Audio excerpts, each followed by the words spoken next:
We are in a beautiful part of the world just outside Danville in Virginia for a circuit that has a little bit of everything. Fabulous geography and the rise and fall of 3.27 miles, 17 different corners, which range from down through the gearbox to turn 1 and up at the old Oak Tree turns 11 and 12. Again, two of the slower parts of the circuit, to the sweepers that go up the hill past the residences on driver's left-hand side. And turn 13, 14 and 15, it's called the roller coaster for a reason as you plunge down towards the final right-hander at turn 17, the hog pen. Good afternoon, everybody. My name's John Hindorf. We're in the Ford Performance Global Broadcast Centre to bring you live exclusive coverage of the Michelin GT Challenge at VIR. Whether you're here in the USA, you're trackside, or you're around the world, absolutely free for you with no interruptions, no subscription required. Alongside me is Ryan Marine, and we'll talk to him in a moment. But first of all, let's get a little bit of an update from Arjuna Kankapati. He's our eyes and ears patrolling the pit lane. He's on the beat, and the final practice session didn't end well for the number 4 Corvettes. Now, they're not coming out for 15 or 20 minutes, but let's pick up this story straight away, because for the Pratt Miller team, it's been a pretty heavy couple of hours down in the paddock. Arjuna, what's been going on, and what was the problem with that number 4 car?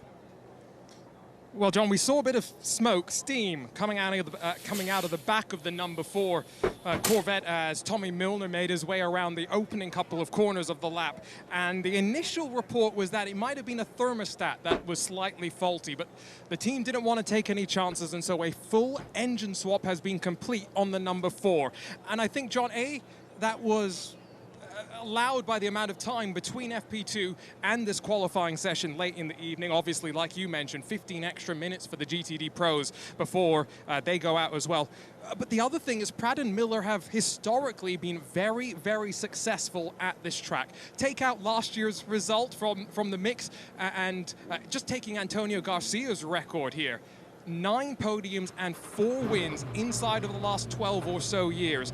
And so I think they really know that they've got the one-lap speed and the long-run speed to challenge if the cars are out there in qualifying and performing at their full tilts. And so great job from the crew to work hard, and now it's all down to the drivers to see if they can get the most from the Corvette Z06. And believe it or not, they have just fired that car up and rolled it out of the garage, the awning in the back of the paddock. Now, you can't say that, Arjuna, but we've got the onboard on one of our screens here in the Ford Performance Global Broadcast Centre.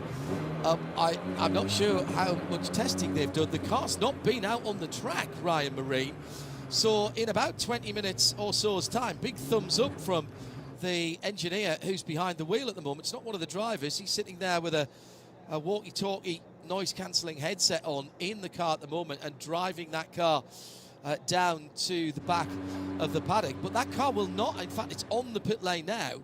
That car will not have turned a wheel on the track, at least, since that engine was put in. I'm sure they've fired the engine up and tested everything, but my goodness me, what a turnaround in, 2 and a bit hours. Yeah, really remarkable what they've done. And I got a message from Ryan Smith, who does the PR for Corvette Racing and has for a long time. That car was just up on the setup pad a little while ago, going through the last checks. Now it's been driven to the pit lane, and they're ready to go. I think Doug Feehan would be proud, John, who oversaw this Corvette Racing team for so long, prepared them for any eventuality. It's why they've had so much success over the years, and this is vintage Corvette Racing right here with what they've been able to do. Again, Arjuna couldn't have seen this, but as the engineer who was driving the car, I couldn't see who it was actually, got out there, having parked it perfectly in its pit spot. He got back out and he just put his right training shoe back on because he'd obviously taken it off. There's not that much room in the pedal box down there. So left foot had a training shoe on, but the right foot did not. As we go green for the 15 minutes of the GTD. Now, there are 13 GTDs to go out. There are 10 GTD Pros. The cars, in terms of performance levels, are identical. It is the drivers, or the makeup of the driver teams, that make the difference. Oh, big slide, as that'll be Russell Ward, who was going around the outside of the number 12 Lexus of Jack Hawksworth.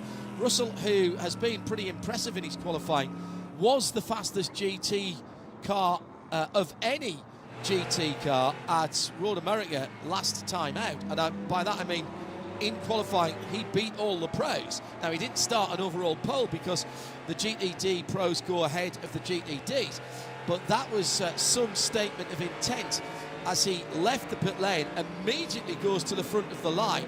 No thought of babying the Michelin tyres, Ryan Marine, as he heads up the hill to the South Bend and to the Oak Tree turn. He wants clean track ahead of him, and he's a man on a mission right now. Yeah, he's on it right away, isn't he? And we were watching from on board the number 12 Lexus, and you just see this blue and orange flash going around the outside, and then have a huge sideways moment, the first time of asking, even on the outlap down in turn 1, horseshoe here at VIR. But, you know, this car has been quick here this weekend. It's been a bit of an outlier, though. I was looking at the combined practice results. Almost everyone went faster this morning in practice 2 than they did in the heat of the day yesterday. This is the exception. They were pretty close. They were within a tenth one day to the next. But this car's second fastest overall on the combined time charts in practice 1. A little bit further down the order, and didn't quite find the same speed that they did in practice 1 in practice 2 earlier today. So really curious if that means anything or not. Quick in and out lap, though, it looks like, for Russell Ward. John, he's right back to the pit lane. They are allowed to change tyres, not allowed to do anything else.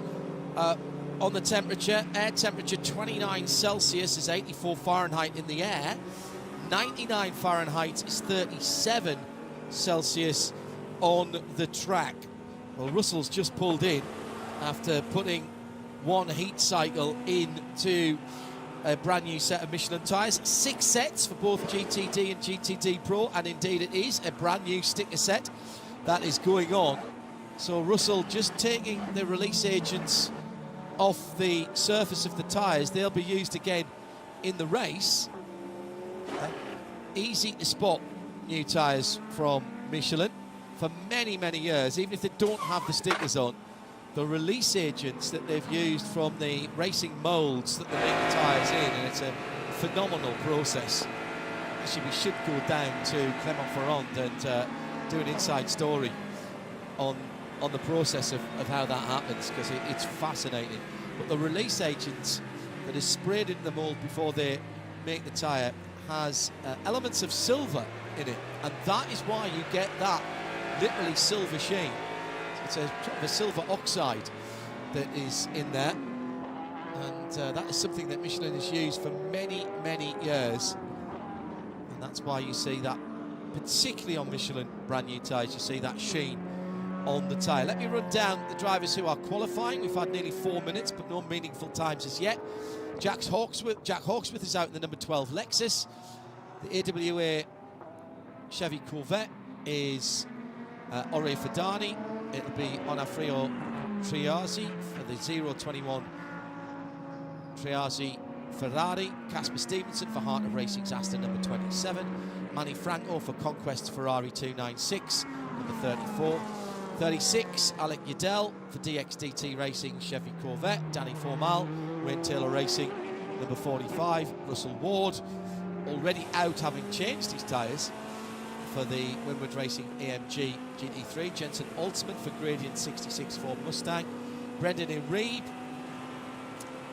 the Inception Ferrari driver, number 70. Misha Goikberg, Forte Racing, the Lamborghini Huracan, with a fuel pump problem earlier on. Missed most of the second free practice session, but did do 4 or 5 laps at the end, so at least they did get a chance to give that car a run. Patrick Gallagher for Turner Motorsport in the number 78. And Wright Motorsports for Adam Adelson's just gone out for the number 120 in the Porsche. Patrick Gallagher in the 96 Turner Motorsport, I should have said. Lap times should be around about 1:45, something like that. Ryan, do we think, when they start throwing overhand? Well, we've seen so far in practice times down right around 1:45 flat. That was the fastest GTD Pro time. GTD, the best we've seen, is a 45.3. Pole speeds, though, last year, pole times to be more precise, Pro class, we saw a 1:43.2, so that is substantially quicker than anything we've seen so far this weekend. That was in GTD Pro, a 1:43.9 in GTD, but conditions are quite different, and it's been really fascinating hearing from teams and drivers talking about how much of a loop this track throws them for, with as temperature and condition sensitive as it is. And I can't remember who told us this earlier, but they made the point. We went out this morning in practice 2, thought conditions were going to be significantly better, and actually went slower than we had expected or had gone in practice 2. So yeah. I think everyone's still a little bit puzzled, but that's part of the challenge of VIR, as if it needed anything more challenging. Yeah, it's a funny one, isn't it? Because the evolution of a track over a racing weekend is something that you just can't predict accurately. There'll be pickup offline, rubber, pretty much all the series. In fact, no, all the series here this weekend are running on Michelin rubber. So it's all from the same manufacturer. But the changes in heat as we get down to a 45.7 from Patrick Gallagher and the Turner Motorsport BMW. It's the first decent time that we've seen put in. I remember many, many years ago, as Danny Formal is throwing up some quick sector times, so we'll keep an eye on the 45 Dex Imaging Lamborghini from Wayne Taylor Racing.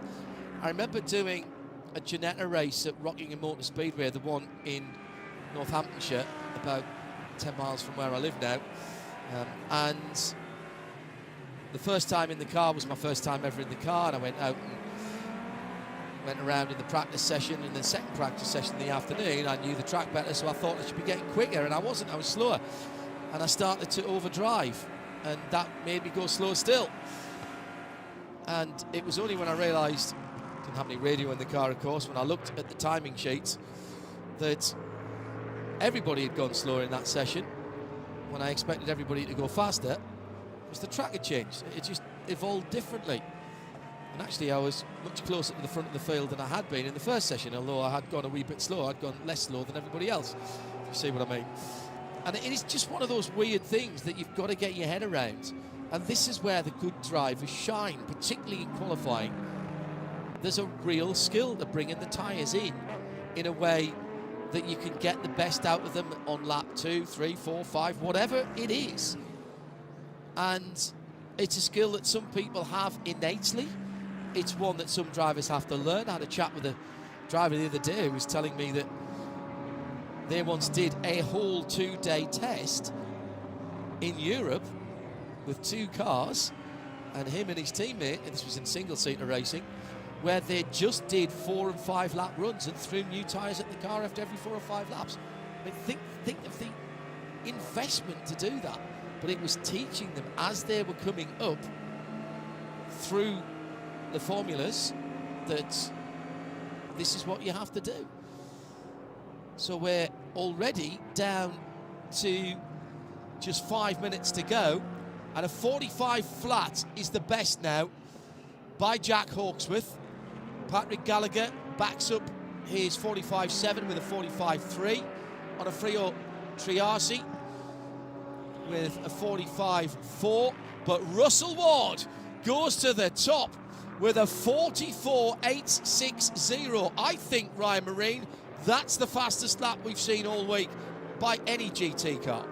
It is. It's, well, now the second to go sub 145, because Hawksworth has gone sub 145 at a 44.860, Ward at a 44.998, And Russell Ward's not done yet. He just went even better than his previous best in Sector 1. And there's still some speed to be found there. Casper Stevenson's on a really good lap. He just went purple in Sector 1. And Manny Franco, Ferrari has been super strong here this weekend, but we haven't talked much about Conquest. That was a really solid lap for Manny, putting him 4th right now. Yeah. Hawksworth back to the top then. 44.860. You got to wonder as well, Ryan, are we going to see these GTD cars go quicker than their pro competitors? Is this the best the track is going to be at 100 Fahrenheit on the nose? So that's 38 Celsius. 29 in the air is 84 Fahrenheit. Humidity's dropped just a tad. There is a little bit of cloud cover. To the line for Onofrio Triasi, goes to 3rd, 44.999. 3 cars now under the 105-second marker. This is starting to get interesting, and that's taken 4 to 5 laps to get these tyres in a position where the drivers felt that they could push, and not everyone has put a second set on, I should say as well. Russell Ward has. Onofrio Triasi has. That's not to have a second go. That's because they wanted to scrub in, or as our Aussie friends say, they wanted to road a set of tyres for the race, put a heat cycle through them. Hawksworth back to the top, 44.860. He's got just over a 10th on Russell Ward with 3 minutes to go, Ryan. Yeah, outstanding lap from Hawksworth. We really hadn't seen Lexus flexing its muscle up to this point, but maybe they've been holding something in reserve. Maybe they made a couple of changes that have brought the car to life here when it really matters. We talked about this a couple of times during practice, but qualifying here is crucial. Class winners have started in the top 3 every single VIR race in the WeatherTech Championship since 2022. So keep an eye on who makes it to the top 3. Remember, it is only the GTs this weekend. We had Michelin Pilot Challenge as the headliner at Mid-Ohio. We've had LMP2 as the top class at CTMP, Connected Time Motorsport Park. And this is the GT's time to shine, GTD and GTD Pro. 66 is Jensen Altsman. Just over a second away. Adam Adelson's just put the best lap in for Wright Motorsports Porsche. Of the 2 Bronze Cup, by the way, Brendan Arieb has the advantage at the moment in the Inception Ferrari over Ori Fedani. As Jack Hawksworth, with 2 minutes left, pits. So the 144.8 is his final gambit. Basically, he's decided to hold on 18 in blackjack terms. Doesn't want to push it any further. Now, is that enough?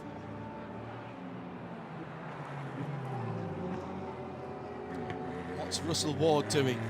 A slow lap, 2:01.119. Manny Franco into the pits. He'll be no better than 6th for Conquest in that number 34 Ferrari. Patrick Gallagher, 6th then. No better than that. But can someone below him improve? Danny Formal, Alec Udell, Michel Goldberg, Brendan Arieb won't. He's in the pit lane. Russell is going for another one here, Ryan.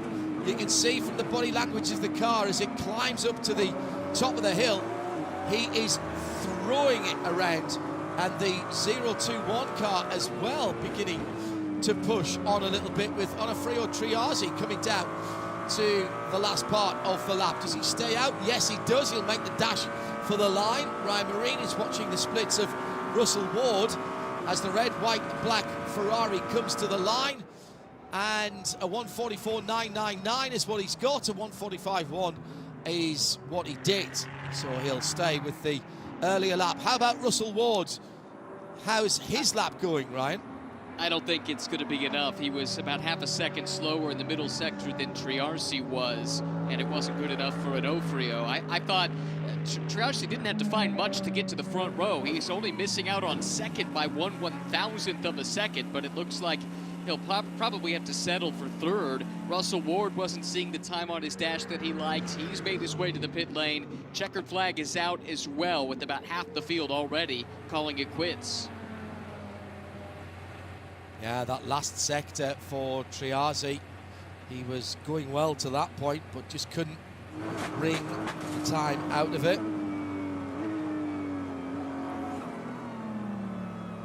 Didn't have the performance in, maybe. Well, he's gone for another one. Yeah, but he Down the just back had a straight little now, off. he will be allowed to. Okay.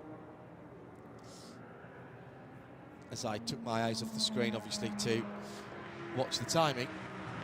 So Jack Hawksworth may be claiming the pole position here for Vasser Sullivan Racing.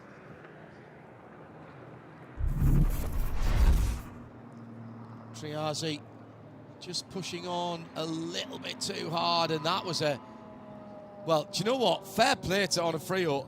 He did not lift one iota as he went off at the... over the top of turn 10.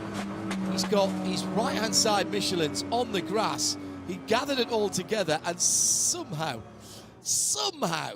made the apex. Sounded, oh, he was bouncing off, and it sounded like he was grounding the bottom of the car out as well. But I don't think there was a lift there. There's a rally driver in on Freo Triarsi, should he decide to change code. And Aaron Stevens, his producer up in Congo, just said, my back hurts just watching that. Yes, not an awful lot of insulation between the bottom of your back and the road in these racing cars. So I think, Ryan, we've got to give this one to Jack Hawksworth. Looks that way, and it would be the third pole for the car this year. Parker Thompson had one earlier in the season. Jack had one at CTMP just a couple of races ago, so this would be his second pole in the last 3 races. And remember, this duo, they're second in points, 112 points back. So that's a few more points for them with the qualifying points here on offer. That gets them just that little bit closer. This is big. Now, they haven't won a race yet this year, and they might be viewing this as their chance to finally get that done. They've been close. They finished second 3 times in a row at one point, but still looking for that first win. You know what? If they win the championship without winning a race, it won't matter to them. Jack sporting a very low drag haircut this weekend, particularly around the sides. Saving a few grams there from the driver's point of view. We'll have a chat with our pole sitter in just a moment as the rest of the field from the GTD category run back into the pit lane. Lexus, Mercedes, Ferrari, Aston, Ferrari, BMW, Lamborghini, Chevy, Corvette, Lamborghini, Ferrari, Ford, Porsche and Chevy. And just on 2 seconds between those cars. Let's dive down to our pole sitter in GTD with Arjuna Kankapati. Quickly posing for the photos is Jack Hawksworth, but it's his 3rd pole position here at VIR. Do you love qualifying here on Saturday? I mean, it's been a good place for me qualifying-wise. It's a lot of fun driving around this track, you know, in any kind of situation, but in qualifying when you got stickers on it and you know, new tires and low fuel and cars handling well. There's not many places which are more fun to drive, so I had a blast out there. And yeah, I just can't believe I'm happy with the pole, and we know we're up against it a little bit pace-wise this weekend, but here we are on the front row, and we're just going to keep digging. We're going to keep giving it to them and see what happens. Obviously, Road America, there was lots to talk about, and championship-wise, all 3 of the contenders down in the edge of the top 10. This is a great way to put yourself back at the front with 3 races left to go. Exactly, yeah, we got hard done by there at Road America. You know, was nothing we could do. It was just what it was. But look, we're a little bit off the pace this weekend, but we're going to keep on fighting, and we're starting from the front row. We've obviously mixed it up strategy-wise a little bit with how we rotate each other through the race here, but we're in the best position to start from. And look, this team doesn't give up. And Vass, Sullivan, Lexus give me a great car today, and we're going to keep fighting. We're going to keep fighting. That's it. Congratulations, Jack. Down to earth, I think, is how you would describe Jack Hawksworth from the north of England, and loves his driving and clearly enjoyed that. Ryan knows what they've got as a package. I don't think he's there was no whining there. It was just pretty matter of fact, as I say. Yeah, exactly. He's at a stage in his career. He knows what he can do. He's been with this team for so long now. He knows exactly what they're capable of. And I'll tell you, coming into the season, I looked at that lineup on paper. Jack Hawksworth, Parker Thompson in GTD, and thought, yeah, this is got to surely be the odds-on favorite to win a bunch of races in the championship. And they may still win the title. As mentioned, 112 points out coming in to this weekend. But it's amazing to me we've gone this long and they've not won a race yet this season. They've been close, as I said, but things just haven't quite worked out their way in a few instances. But they've been pretty consistent. When they have finished no worse than fourth. The problem is they've had 2 DNFs at Watkins Glen and at Daytona, which cost them dearly. And then at Elkhart Lake, I take it back, they did have one finish where they were still running and ended up outside of the top 10. But by and large, when they've had a clean race, they've been there or thereabouts, and maybe this is the weekend they can finally break through. Yeah. Again, they'll not care if they win the championship, whether they won a race or not. If they don't win a race and they miss out on the championship by a few points, it might feel a little bit different, but they are there or thereabouts, and there are plenty of points still on the table before the checkered flag at Motul Petit Le Mans. So we have set the grid then, subject to post-race, post-qualifying technical inspection. We have set the grid for GTD. Now, whatever happens now, if nobody goes faster than Jack Hawksworth, it doesn't matter. They will all start ahead of Jack. So that is effectively position 11 on down on the grid that we have just set, because all of the GTDs start behind all of the GTD Pros. That's a new rule for this year, 2 completely separate classes. There's pros and cons to either side of it. Sometimes it works, and on some tracks it frankly doesn't work as well. It'll depend also on which driver is in which car at which time, and the drivers have got some strong views about it, as you might imagine. The guys at the front of the field rather like it, so that they're not fighting their way back through GTDs at times, but the faster GTD drivers don't like it because they're having their own race and they're getting caught up with the back end of the GTD Pro field, which in some cases, as Russell Ward found out last time out, he is significantly quicker. Their package with him behind the wheel in that Mercedes-AMG GT3 was significantly faster, and I'm convinced actually that affected their strategy and put them in the midfield, and they made some decisions perhaps they wouldn't have had they had some clear air. He'll start on the outside of the GTD front row. It'll be Onofrio Triazzi and Casper Stevenson for Ferrari and Aston Martin on row number 2.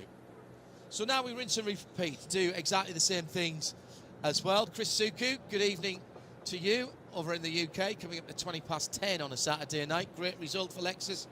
Hawksworth, always a class act at IMSA Radio. In IMSA Radio, if you want to get involved.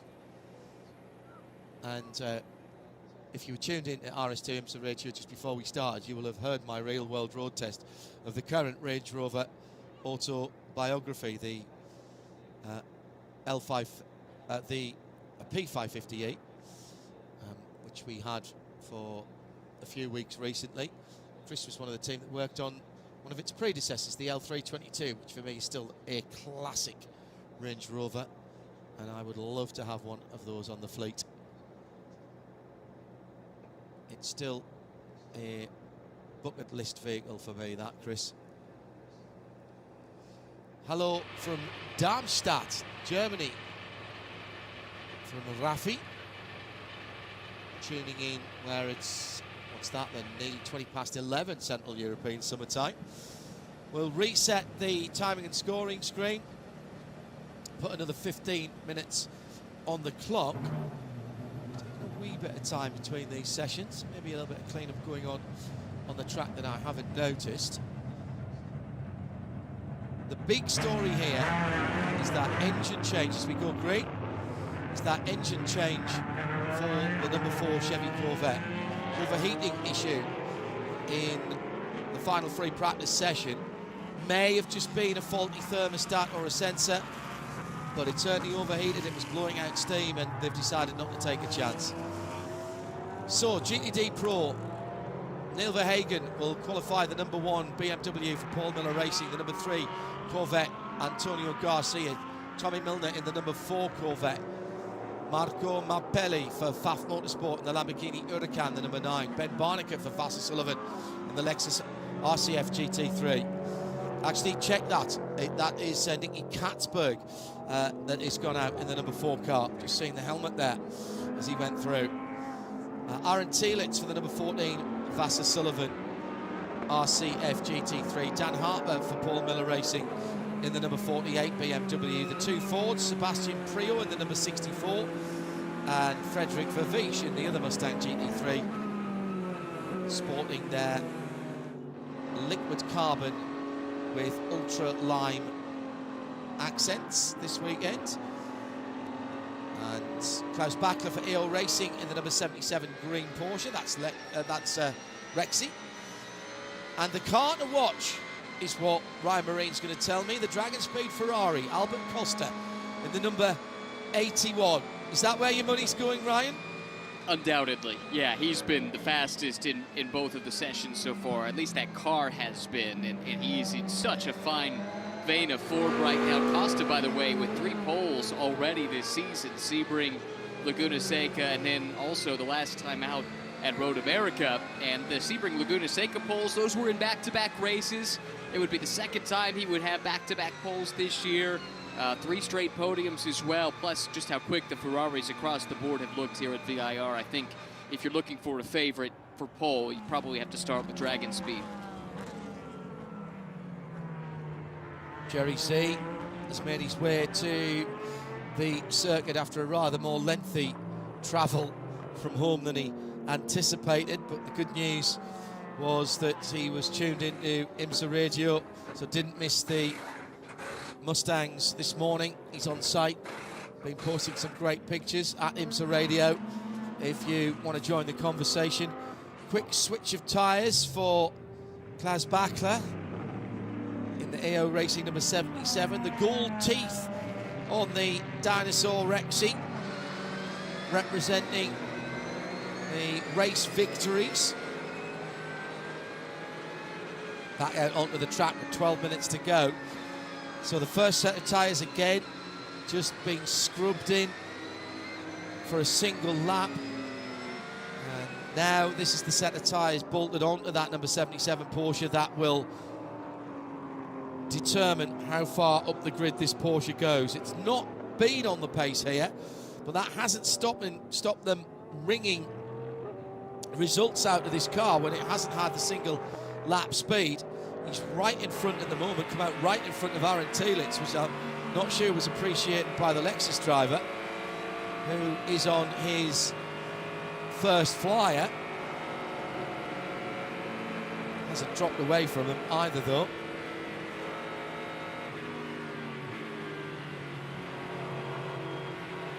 Through to turn 10, over the top of the rise, and now Tielitz drops away as they go into the 11 and 12 complex, which is where the old oak tree used to be. It's fortunate to be here when the oak tree was still there. Antonio Garcia has gone to the top, but as yet no GTD Pro car has beaten any of the GTDs, but this time expected to be lap possibly 3, maybe even 4 before we start seeing the times. The guys are going round in 2 minutes, 1 minute 50s. And this is all about, Ryan, getting the tyres prepared. And this will have been discussed with their engineers and with the Michelin engineers attached to the teams. The Michelin engineers often described as just team members, but in a different coloured shirt.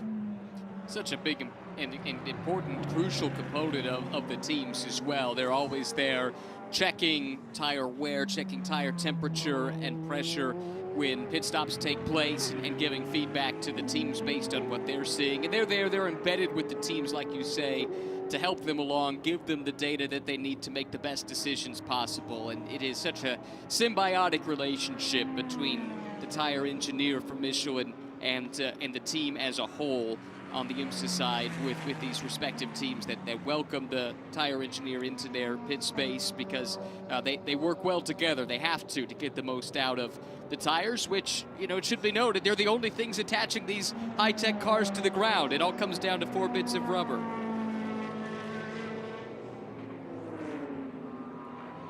Keep an eye on that Evel Knievel leathers coloured 81 car. It's actually Giacomo Altoe who's qualifying that car. My mistake. Just checking to see if all of the rest. It's Dan Harper as well, who's behind the wheel of the number 48 Paul Miller Racing car. They're bringing the tyres up to temperature, and it is Dan Harper who puts in the first meaningful time, a 1:45 flat. That's 4th quickest of what we've seen so far from the GTDs, but that would put him on pole as it stands right now. If we didn't go any further, actually we'd have to go further, because we've still got 8 minutes left. You have to have more than 10 minutes of green flag racing to make the session legitimate.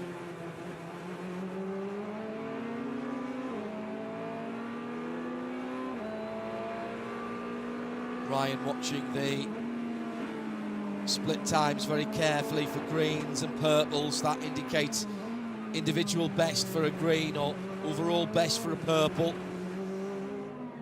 And lots of green on the last lap times, as everyone is just bringing these Michelin tyres up nice and gently.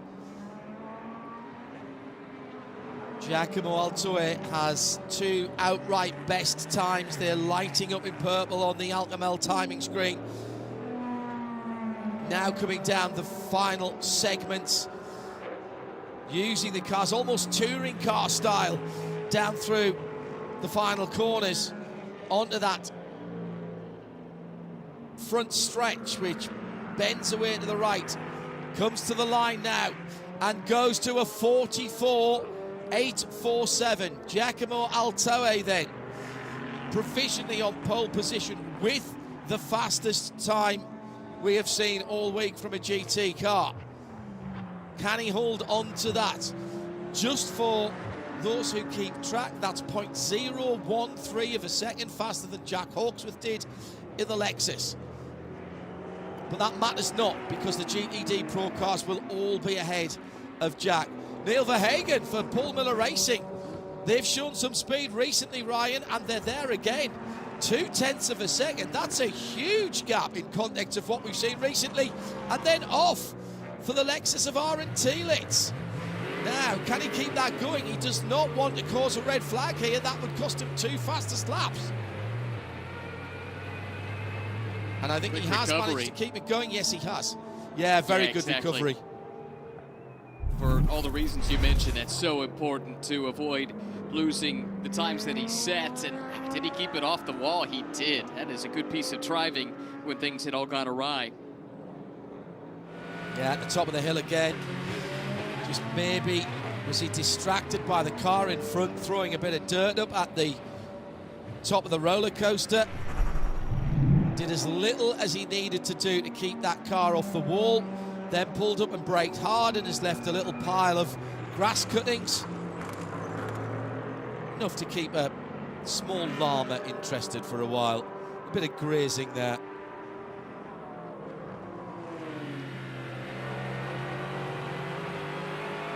Dragon speed improves again. 1:44.595.025 to the good. Giacomo Altoe trying to keep the Dragon speed honour going. And good bit of quick thinking, actually, by Aaron Telitz. Got back onto the hard standing, off the racing line, and then braked hard enough to lose the vast majority of the cuttings from the front end of that Lexus. The new car coming for next year. It's been out testing.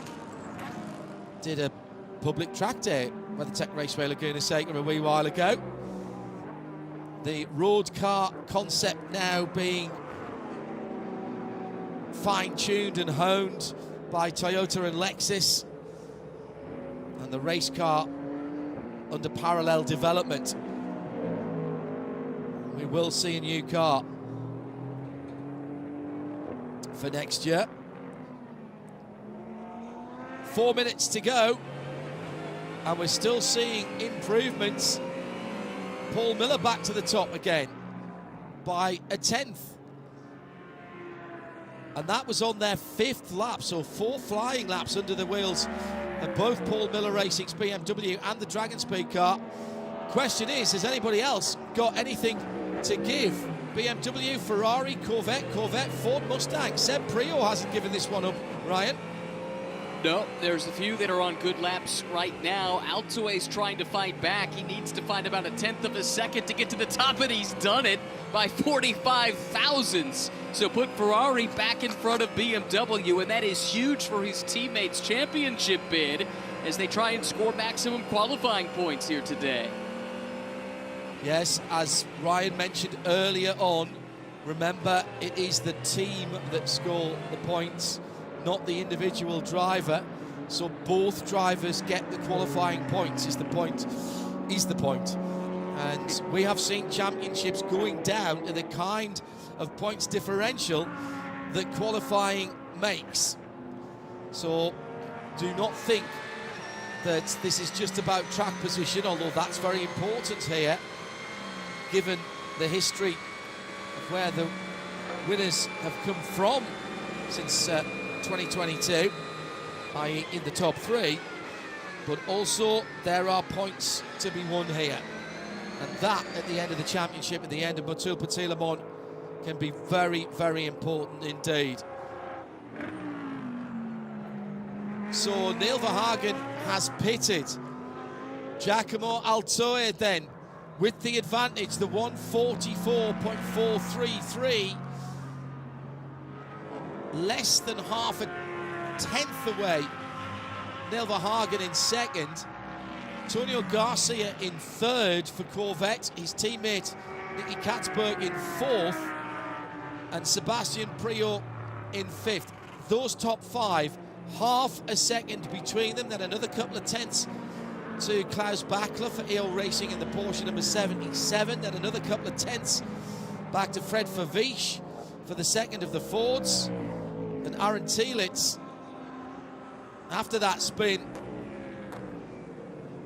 back a little further in 10th in GTD Pro behind Mark Romapelli and the FAF Motorsports car. All of those cars will start ahead of Jack Hawksworth, despite the fact that Jack Hawksworth, of course, has the 3rd fastest time. So Aaron Telitz, for example, is 19th out of 23rd. If we gridded the cars purely on the qualifying times, he would sit in 19th out of 23rd. He will start in 10th out of 23. Just looking at the right rear of the number 64 Ford of Seb Priaulx. Just have the rear diffuser grazing the ground at one point there. Certainly running it very low. Through he goes. He's got a 144.9, 145.2 that time around. A minute to go. This is his last lap if he continues on it. I think he's lifted out of it. He has. So it'll be no better than 5th in class for Seb Priaulx. He is the best of the Ford Mustang GT3s. Giacomo Altoe can cruise back in. He does not have to push. Number 48 coming to the line is the BMW. Paul Miller Racing, and goes to 3rd position. third position behind his teammate. So it's Ferrari, BMW, Dragon Speed, Paul Miller Racing, Paul Miller Racing. How do you like the top three within a tenth and a half, Ryan Marine? I'll take it. No complaints from me. Yeah, it's interesting. The car that's been on form this weekend, that's the Dragon Speed 81. But then Paul Miller, they were on pole here and won the race last year. It was Madison Snow who qualified that car on pole position. And Paul Miller has got great history in recent years at VIR, although 3 of the 4 drivers in their lineup have never done an IMSA race here before. So a little bit of a learning curve there, but to have both of their cars in the top 3 really shouldn't come as a big surprise, given how good the team has been here in the past. Including with other manufacturers as well. Right. Before they went to BMW, I remember them having to do an engine swap and then coming through and winning the race. They were really scrambling on race day morning, had to actually borrow an engine hoist from another team, and they still managed to get the car out and win the race. Just to underline your point, checkered flag is out, and I cannot see anybody improving as Katzberg comes to pit lane. Antonio Garcia is still out there, needs to find just over a tenth to move forward. Not seeing that in the splits at the moment for the number 3 Corvette. So I think it's going to be Dragon Speed and Giacomo Altoe with a 1:44.433, who will take the run down to the end of pit lane in 3 or 4 minutes' time to talk to Arjuna. Look at that top 3. That is incredible. And some honour restored, I think, as well, probably quite importantly, in the minds of the GTD Pro drivers, because they were all usurped last time out by Russell Ward. But this time, we've got 3 GT Pros ahead of Jack Hawksworth, who's the GTD pole sitter. So a little bit of honour restored there to the cars with the red number backgrounds. Yeah, they'll take that, and they'll be happy, I have no doubt. Outside of the top 3, let's give a shout to the number 4 crew, the Pratt Miller crew, right? Remember, we talked about the engine change they did since the last practice. And Nicky Katzberg, in a car that had not seen the track since that engine change had taken place, and only was driven out to the pit lane just moments before the start of this session, they end up 4th in class and with the 6th best time overall. That is fantastic stuff from Pratt Miller and Corvette Racing. Do it properly, therefore do it once, is their mantra, isn't it? You can do it fast, but sometimes that's not the right thing to do. So they've done it properly. It might have been up to the wire. They took the time that they needed and the time that was available. And that car has proved its worth, already heading back to its spot in the paddock. And I think they'll take that. They'll give it another spanner check now and make sure everything is as it should be.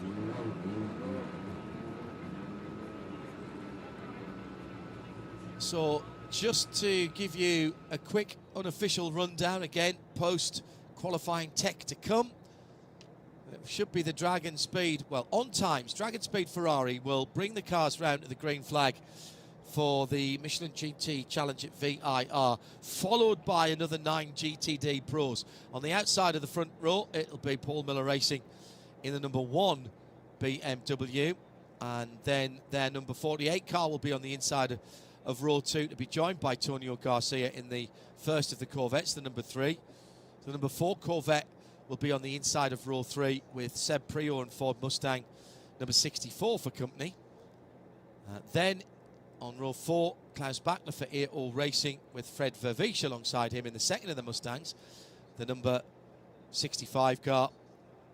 And then making up the GTD Pro field, Marco Papelli for Pfaff Motorsports Lamborghini, the number 9 car, the plaid car, and Vassar Sullivan and Aaron Telix with the Lexus RCF GT3. That will be the top 5 rows, and then Jack Hawksworth will be in line with the GTDs. Let's hear from the man who set the fastest GTD time that we've seen all week in any of the sessions, 1:44.433. It's pole position for Dragon Speed and Giacomo Altoe. He's the only repeat pole sitter in the last 11 races, now make that 3 pole positions in 2025. And while you're not necessarily fighting for the championship, you're doing exactly what you need to help out the team, aren't you? Yeah, exactly. When I speak about championship fight, for me it's the team championship because this is our goal. So I'm focusing on that. Yeah, it feels amazing. 3 pole position already. It's amazing. The gaps are always so tight that it makes even more rewardable. So I'm happy. Job 1 done is pole position, right? This makes tomorrow a little bit easier. I know Albert mentioned to me that you tried a lot of different setup things in FP2. Did you find something that's going to work, or are you back to the setup from FP1? No. We found some good stuff in FP2, so I think we should be good for the race pace, but you never know. Everybody's so strong that we really have to fight for it. So it's a little bit easier starting in front, but it's a long race, so we'll see. What was the grip like? Because the times compared to last year's pole position were about a second off. Yeah, you're right. I was not here last year, so I cannot really tell you, but for me it was good now in quali, so I'm happy. Congratulations, good luck tomorrow. Well done to Dragon Speed and to Giacomo Altoe. To Jack Hawksworth for Lexus, he takes the GTD pole, and we are now all set.